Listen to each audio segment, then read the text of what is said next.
Shalom jemaat yang terkasih di dalam Tuhan. Senang sekali bisa berjumpa kembali dengan Bapak Ibu Saudara dalam ibadah online GBI Philadelphia. Begitu banyak kesaksian akan kebaikan dan pertolongan Tuhan dalam kehidupan kita.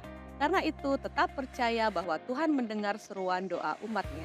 Bagi Bapak Ibu Saudara yang membutuhkan dukungan doa, konseling, layanan baptisan, penyerahan anak, pemberkatan nikah, layanan kedukaan, dan rindu bergabung dalam komunitas rukun, serta membutuhkan saran medis, saudara dapat menghubungi layanan hotline GBI Philadelphia Blessing Family melalui chat di nomor WhatsApp berikut ini. Tim profetik dan tim dokter gereja kita siap melayani saudara. Mari bawa persembahan yang terbaik bagi rumah Tuhan. Saudara dapat melakukan transfer bank melalui mobile banking atau internet banking ke nomor rekening berikut ini. Gereja kita juga menyediakan komunitas kids, teens, youth, dan profesional sebagai wadah bagi generasi muda. Dapatkan info selengkapnya melalui akun sosial media berikut ini. Jangan lupa like, share, and subscribe YouTube channel Media Pustaka Berkat agar saudara bisa menerima informasi penting seputar kegiatan gereja kita. Sesaat lagi ibadah akan dimulai. Fokuskan hati dan pikiran kita untuk menerima jamahan Tuhan. Tuhan Yesus memberkati. Puji nama Tuhan.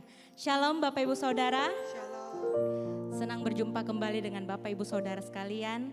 Saya percaya melalui ibadah hari ini saudara diberkati Tuhan. Dan dimanapun saudara berada, biar hadirat Tuhan memenuhi tempat kita. Amin. Kita akan memulai ibadah kita. Mari kita satu dalam doa.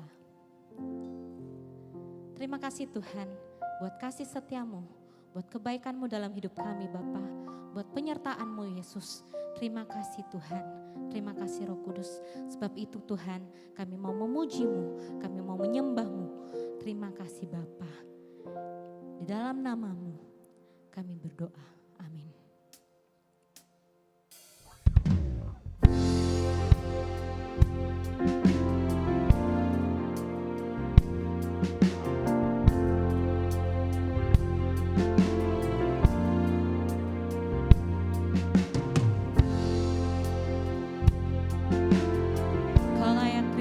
Pujian Yesus.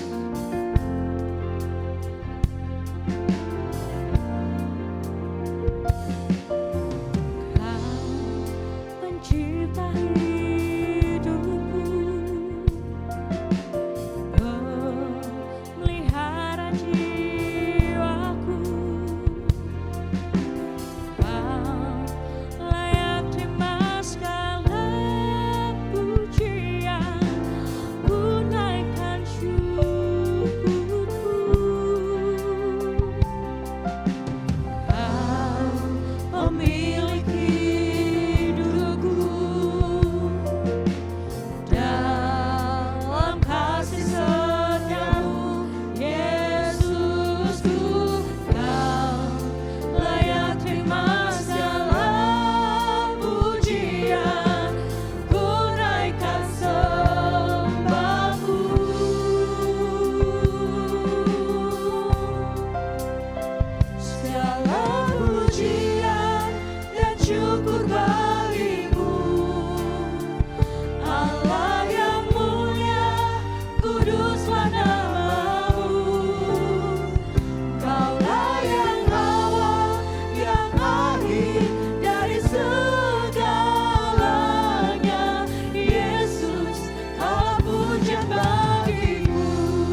kemuliaan, hormat, keagungan hanya bagimu Yesus. Yang siap memuji Tuhan, sama-sama katakan amin. Haleluya. Beri tepuk tangan buat Tuhan kita.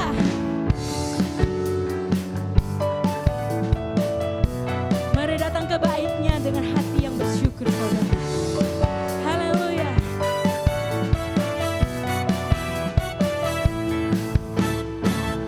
Datanglah ke bait-Nya dengan hati bersyukur, ke dalam pelataran-Nya dengan hati bersyukur.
kebesaran kasih-Mu ya Tuhan, yang Kau berikan.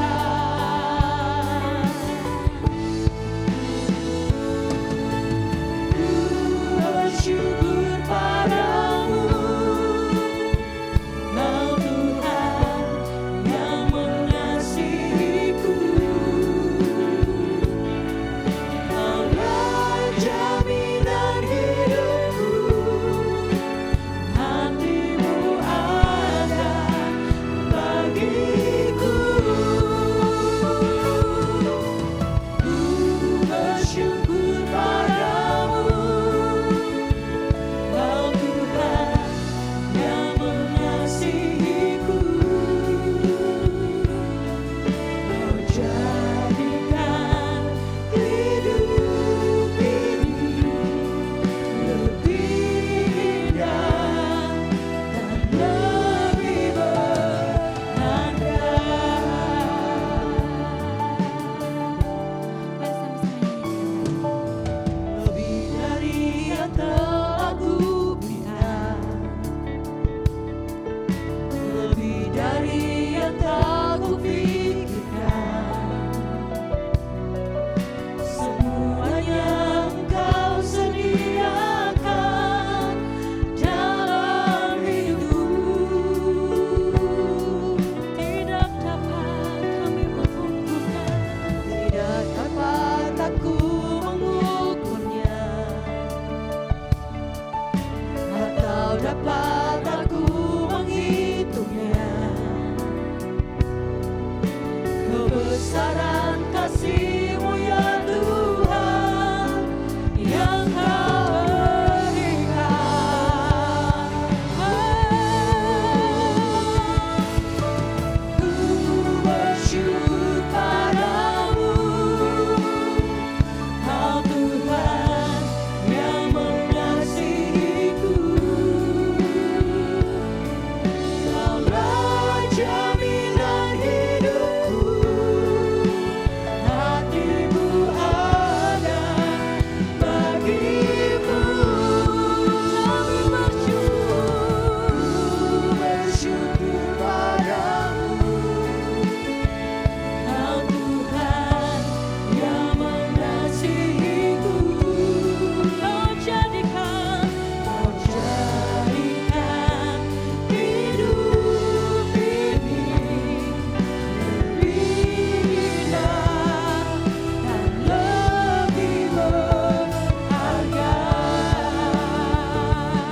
Kami bersyukur padamu, Kau Tuhan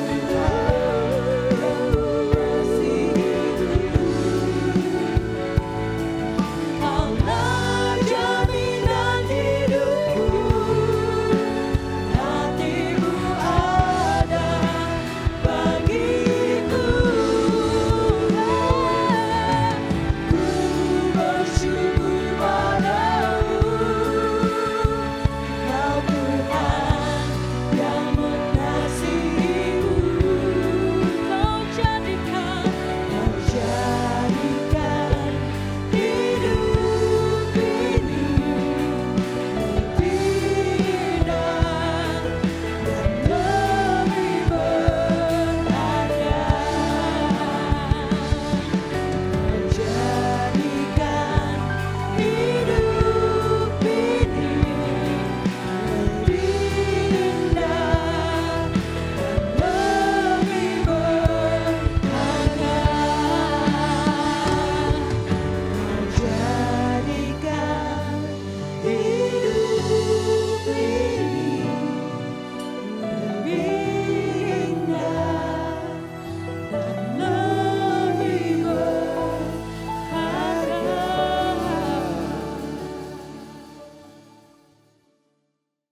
Shalom Bapak Ibu Saudara terkasih, kita bersyukur hari ini kita bisa berjumpa bersama. Hari ini kita akan belajar kebenaran firman Tuhan dengan tema menjadi batu karang yang kokoh di tengah badai. Namun sebelum itu mari sama-sama kita satu dalam doa, kita datang pada Tuhan. Bapak, kami bersyukur Tuhan, pada saat ini kami akan belajar akan kebenaran firman-Mu ya Tuhan. Mari Engkau urapi kami, berikan kami hikmat akal budi untuk dapat memahami kebenaran-kebenaran firman-Mu, sehingga kebenaran firman-Mu itu menuntun setiap langkah-langkah kami, memerdekakan kami, bahkan membawa kami dalam kehidupan yang sesuai dengan rencana-Mu ya Tuhan. Segala pekerjaan-pekerjaan kuasa kegelapan yang mengganggu hati dan pikiran kami, mau mencuri benih firman-Mu, kami hancurkan segala pekerjaan iblis itu di dalam nama Tuhan Yesus Kristus. Dan biar setiap kebenaran firman-Mu tertanam di hati kami, kemudian berakar, bertumbuh, dan kemudian menghasilkan buah yang lebat untuk kemuliaan dan kebesaran nama-Mu. Terima kasih Tuhan, kami siap belajar firman-Mu di dalam nama Tuhan Yesus Kristus. Haleluya. Amin. Puji Tuhan. Baik, seperti yang saya katakan tadi, tema kita pada hari ini adalah menjadi batu karang yang kokoh di tengah badai. Nah, firman Tuhan dalam Matius 16 ayat 17-19 mengatakan demikian. Kata Yesus kepadanya, "Berbahagialah engkau Simon bin Yunus, sebab bukan manusia yang menyatakan itu kepadamu, melainkan Bapakku yang di surga." Ayat 18 dikatakan demikian. "Dan aku pun berkata kepadamu, engkau adalah Petrus, dan di atas batu karang ini aku akan mendirikan jemaatku, dan alam maut tidak akan menguasainya." Ayat 19 dikatakan, "Kepadamu akan kuberikan kunci kerajaan surga.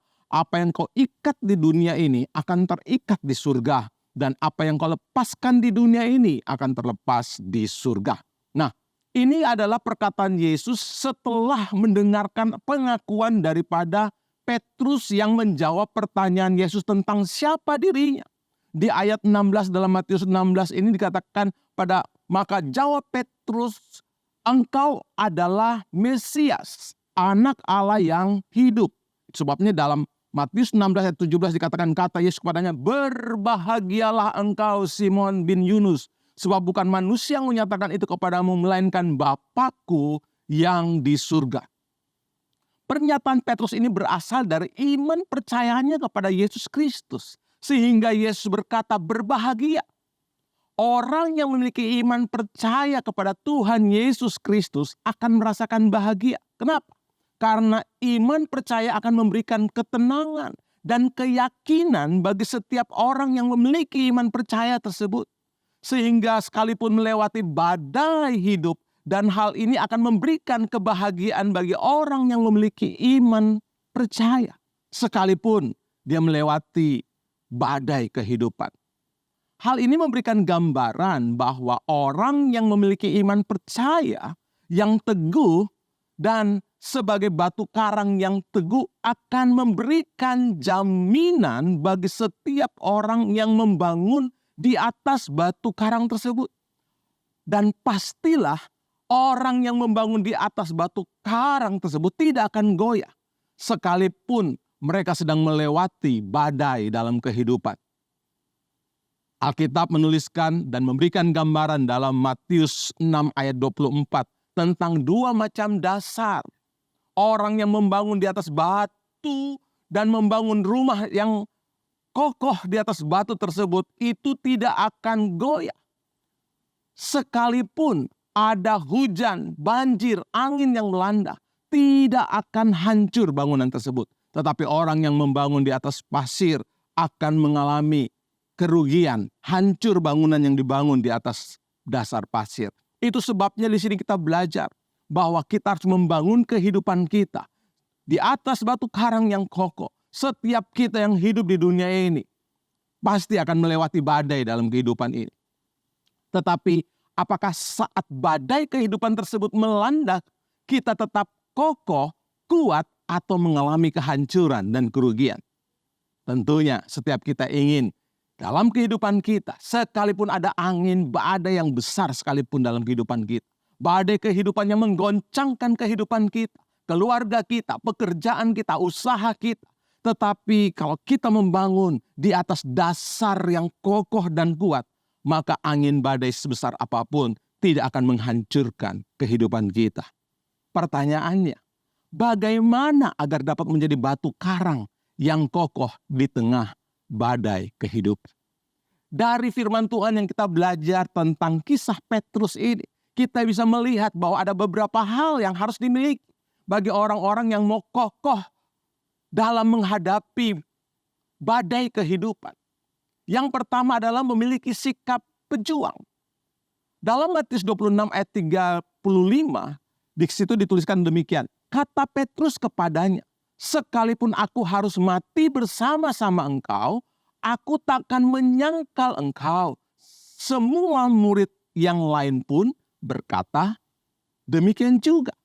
Nah, kita melihat di sini pernyataan Petrus ini merupakan salah satu bentuk pernyataan seorang pejuang yang berani, yang tidak takut dengan apapun. Seorang yang memiliki mental yang kuat tentunya.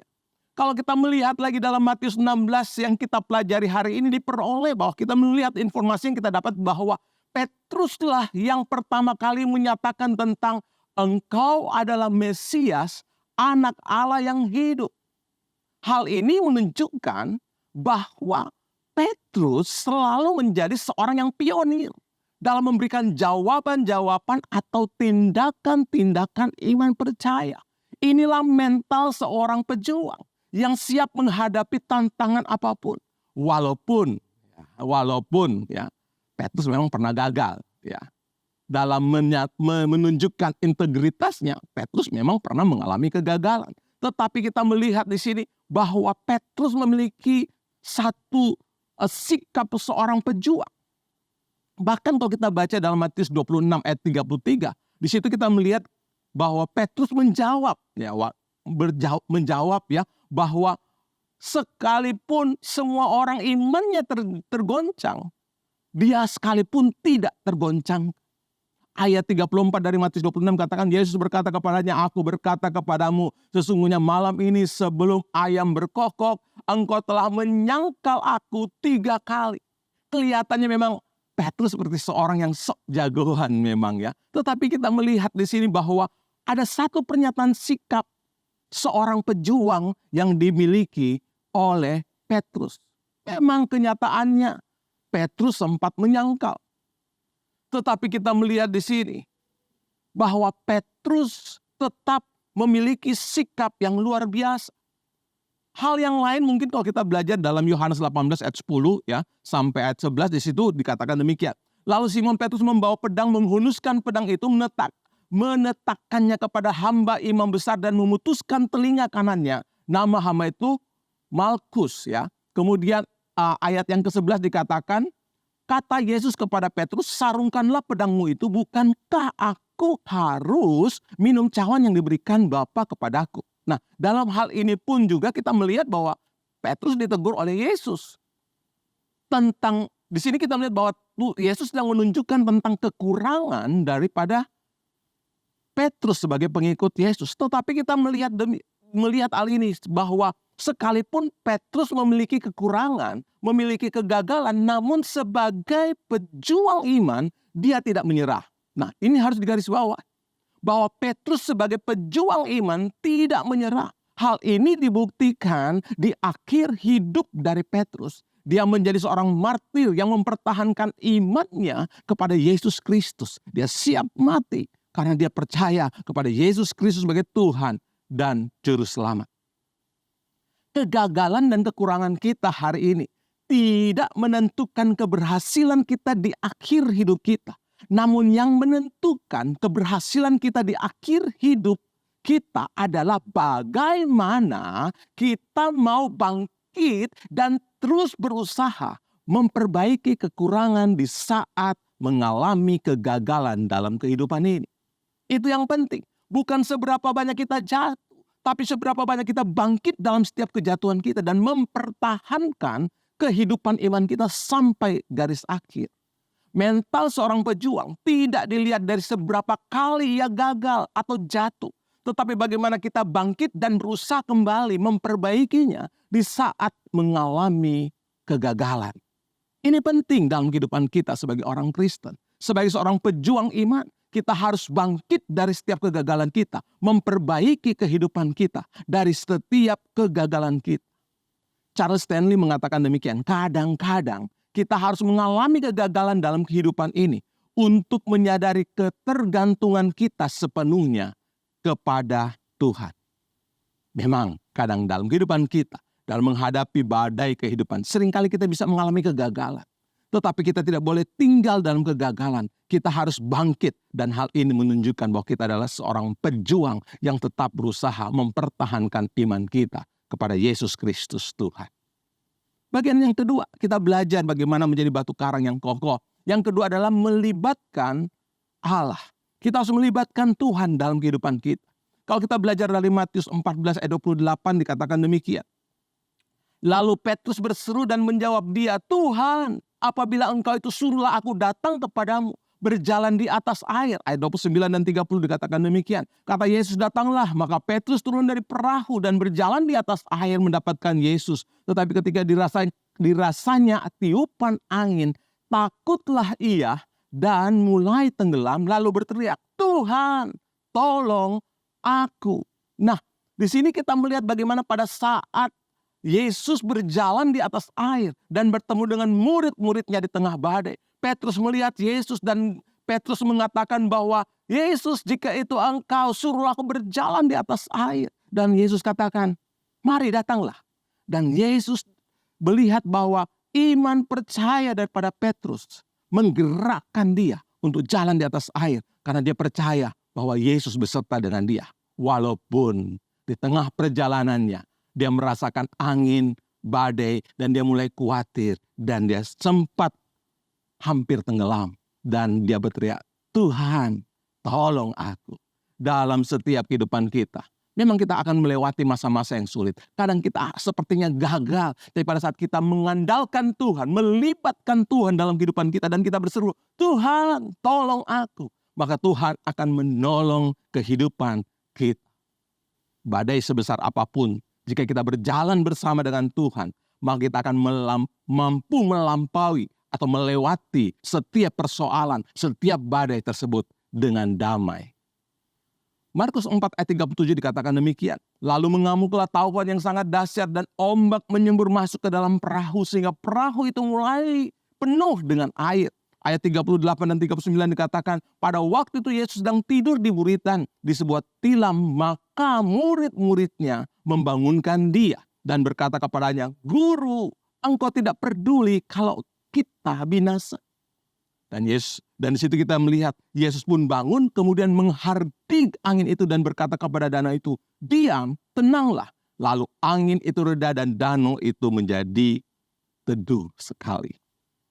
Kita melihat kalau kita melibatkan Tuhan dalam setiap badai kehidupan kita, maka Tuhan akan menyatakan kuasanya. Tuhan akan berkata kepada badai itu, diam, tenanglah.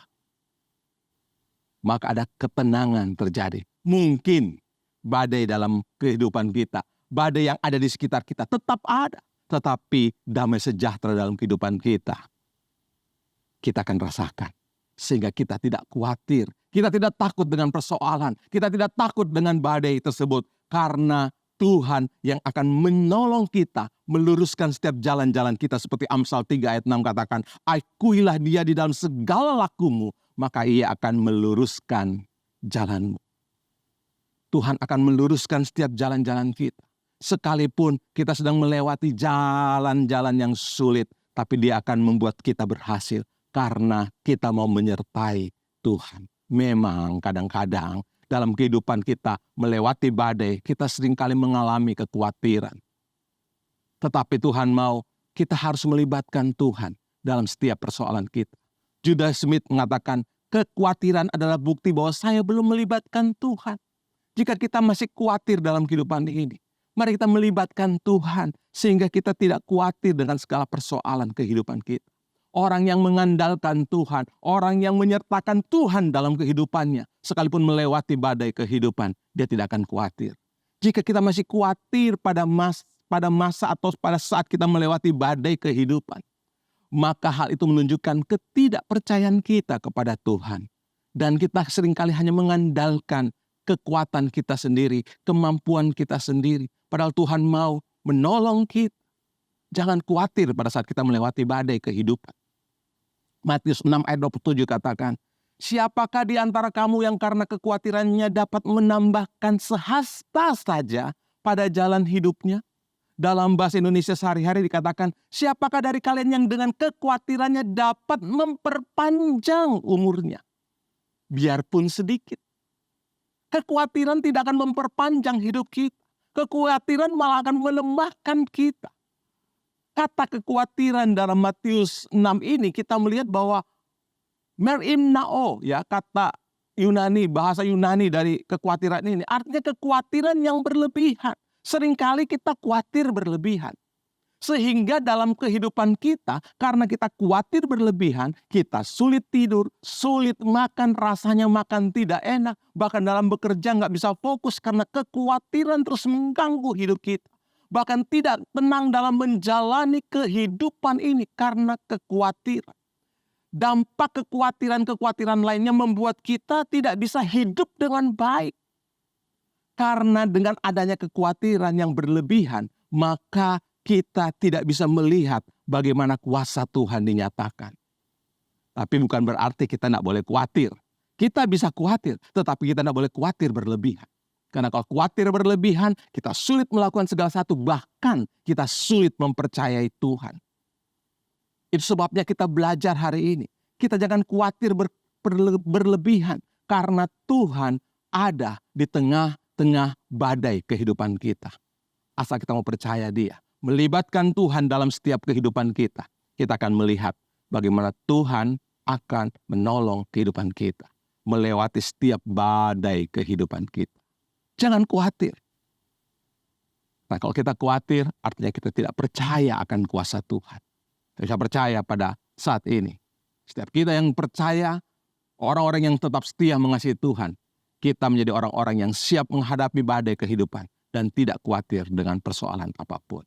Nah, berikutnya yang ketiga kita belajar hari ini adalah memaksimalkan kapasitas. Kalau kita belajar dari Matius 4 ayat 18 dikatakan demikian. Dan ketika Yesus sedang berjalan menyusur Danau Galilea, ia melihat dua orang bersaudara, yaitu Simon yang disebut Petrus dan Andreas saudaranya. Mereka sedang menebarkan jala di danau sebab mereka penjala ikan. Nah, hari ini kita belajar tentang Petrus, ya. Bagaimana Petrus yang awalnya adalah seorang penjala ikan, seorang nelayan yang kerjanya menjala ikan. Alkitab bahkan menuliskan bahwa Petrus bukanlah orang yang terpelajar. Dia hanya orang biasa yang kerjanya sebagai nelayan. Namun kita lihat saat Petrus bertemu dengan Yesus dan mulai percaya kepadanya, serta dipenuhi dengan kuasa Roh Kudus, maka Petrus menjadi orang yang berbeda. Petrus memiliki hikmat dan kuasa yang berasal dari Tuhan. Hikmat dan kuasa dari Tuhan untuk dapat melewati setiap badai kehidupan. Untuk dapat melewati setiap persoalan-persoalan kehidupan. Kalau kita lihat dalam kitab Kisah Para Rasul, saat Petrus dan Yohanes dihadapkan kepada pemimpin-pemimpin Yahudi dan tua-tua Yahudi dan juga para ahli-ahli Taurat serta imam-imam besar. Maka Petrus mampu berkata-kata dengan hikmat dan kuasa Tuhan. Dalam Kisah Para Rasul 4 ayat 13 dikatakan demikian. Ketika sidang itu melihat keberanian Petrus dan Yohanes dan mengetahui bahwa keduanya orang biasa yang tidak terpelajar. Heranlah mereka. Dan mereka mengenal keduanya sebagai pengikut Yesus. Para imam, para ahli-ahli Taurat, tua-tua, orang-orang Yahudi ya, melihat bahwa sebenarnya Petrus itu orang biasa. Keduanya orang biasa, tidak terpelajar. Tapi mereka heran. Heran karena apa? Melihat kuasa dan hikmat yang diberikan Tuhan. Itu sebabnya kapasitas apa yang perlu diubahkan atau ditumbuhkan dalam kehidupan kita. Kalau kita melihat Petrus mendapatkan kapasitas kuasa yang daripada Tuhan. Dia memperoleh kuasa Roh Kudus untuk mengadakan mujizat-mujizat. Kalau kita belajar dari Kisah Para Rasul 4 ayat 7 sampai 10 dan Kisah Para Rasul 1 ayat 8, kita melihat bahwa Roh Kuduslah yang memberikan kuasa. Kita butuh Roh Kudus. Kalau hidup kita ingin melewati badai kehidupan, kita butuh kuasa yang daripada Tuhan. Caranya kita harus dipenuhi dengan Roh Kudus. Itu sebabnya Roh Kudus akan memberikan kita kuasa, kemampuan untuk melewati badai kehidupan. Sehingga lewat semuanya itu kita dapat menjadi kesaksian bagi banyak orang bahwa Tuhan menyertai hidup kita. Kapasitas apa lagi yang harus ditambahkan? Kalau kita belajar dari kisahnya Petrus, ada kapasitas hikmat yang Tuhan berikan. Sehingga dari orang yang tidak terpelajar, mampu berkata-kata di hadapan ahli-ahli Taurat, para imam-imam besar, para tua-tua jemaat. Dan di sini kita melihat bahwa Petrus dari orang yang tidak terpelajar, tapi dapat berkata-kata dengan hikmat. Salah satu cara untuk mengatasi badai kehidupan adalah dengan meningkatkan kapasitas rohani kita. Tentunya kapasitas rohani kita peroleh pada saat kita dipenuhi dengan kuasa Roh Kudus. Mari kita minta Roh Kudus terus memenuhi hidup kita. Sehingga dia memberikan kemampuan kepada kita. Ada kuasa yang Tuhan berikan bagi kita. Bahkan ada hikmat-hikmat yang Tuhan terus berikan bagi kita. Kemudian bagaimana supaya kapasitas rohani kita dapat meningkat? Tentunya kita harus membangun hubungan kita dengan Tuhan. Lewat apa? Doa. Dengan persekutuan kita dengan Tuhan, maka Tuhan akan melimpahkan kepada kita hikmat-hikmat yang baru. Bahkan kuasa Roh Kudus akan terus bekerja dalam kehidupan kita. Bukan hanya itu saja, kita harus hidup menurut firman Tuhan. Menjadi pelaku-pelaku firman. Sehingga kita dapat memiliki hikmat yang daripada Tuhan. Pada saat kita melewati proses pertumbuhan iman, itulah juga akan memampukan kita untuk kita dapat memiliki hikmat yang lebih. Dan Tuhan selalu memberikan hikmat dalam kehidupan kita. Sehingga sekalipun ada badai kehidupan yang kita sedang lewati, kita tidak takut. Kita tidak akan goyah, kita akan tetap kuat. Karena Tuhan menyertai hidup kita. Kapasitas kehidupan kita, kapasitas rohani kita terus ditambahkan dan kita mampu melewati badai kehidupan sebesar apapun. Kita bersyukur hari ini, kita belajar kebenaran firman Tuhan bahwa kita harus menjadi batu karang yang kokoh. Sekalipun ada badai kehidupan, kita tetap percaya dan kita tidak khawatir dengan apapun.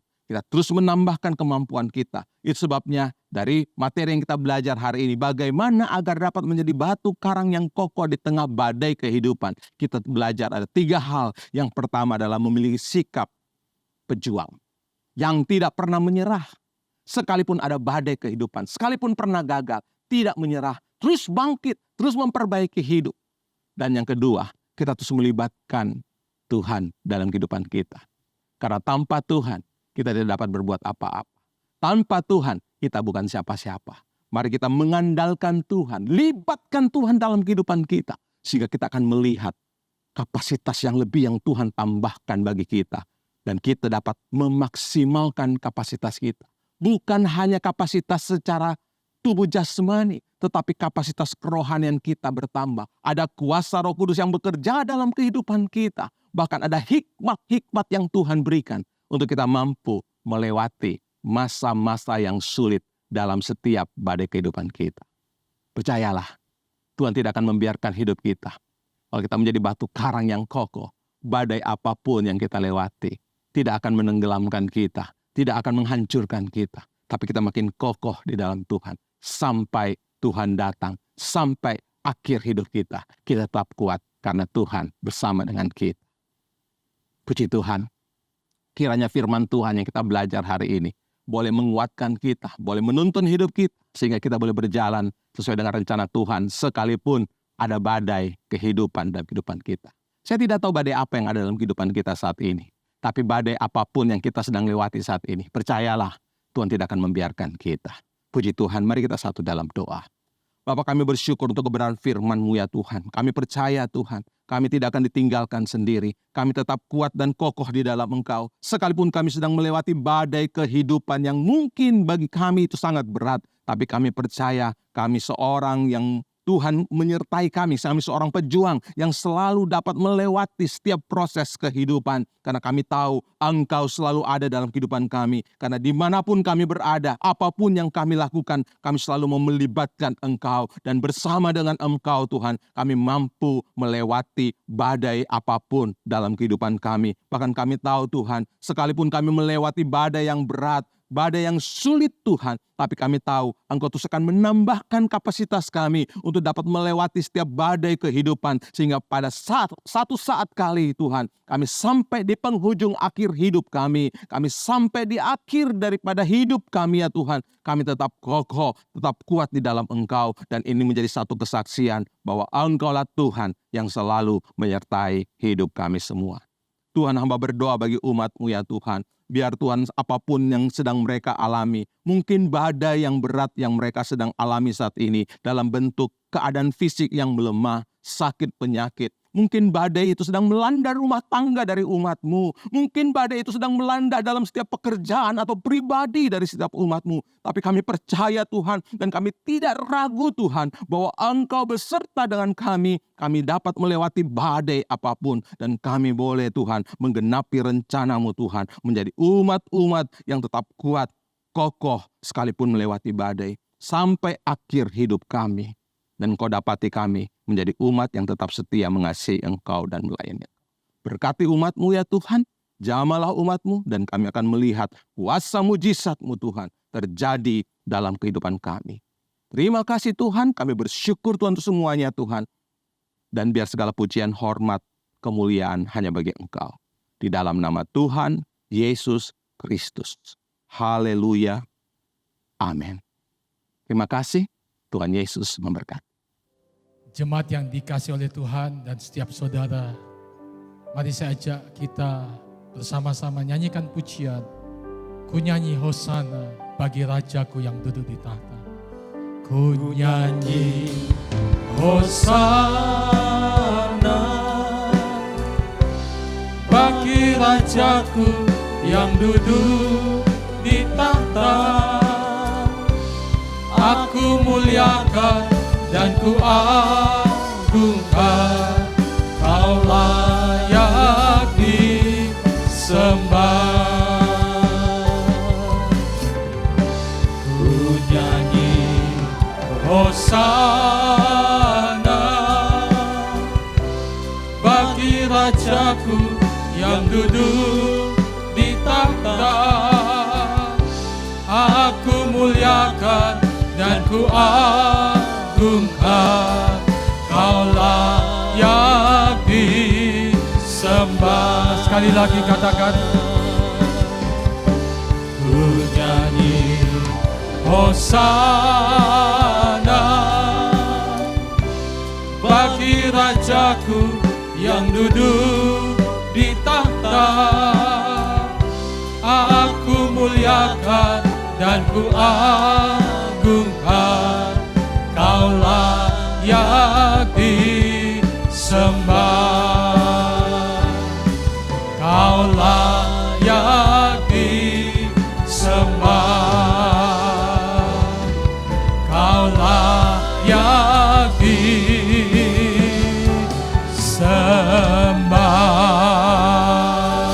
Mari katakan haleluya. Haleluya. Terima kasih Bapa di surga untuk kasih anugerah-Mu untuk seluruh ibadah hari ini. Dari awal hingga selesainya. Tuhan memberkati hamba-Mu yang sudah menjadi saluran berkat. Terus Engkau pakai lebih lagi untuk menyampaikan kebenaran firman Tuhan. Kami bersyukur kami menerima firman, tuntunan, rema yang menjamah setiap kehidupan kami. Terima kasih Bapa. Kami percaya Tuhan terus memelihara hidup kami dengan berkat yang terbaik daripada Tuhan. Semua yang melayani hari ini diberkati oleh Tuhan. Juga semua jemaat diberkati dengan kekuatan, kesehatan, damai, sejahtera, sukacita. Kasih anugerah Tuhan berlimpah-limpah. Kami belajar untuk tetap setia mengasihi melayani Tuhan. Sampai Tuhan Yesus datang untuk kedua kalinya. Dan semua kita masuk dalam kemuliaan surgawi. Sekali percaya Yesus, seterusnya percaya Dia. diberkati untuk jadi berkat dalam nama Tuhan Yesus. Setiap kita yang percaya katakan amin. Tuhan Yesus memberkati saudara.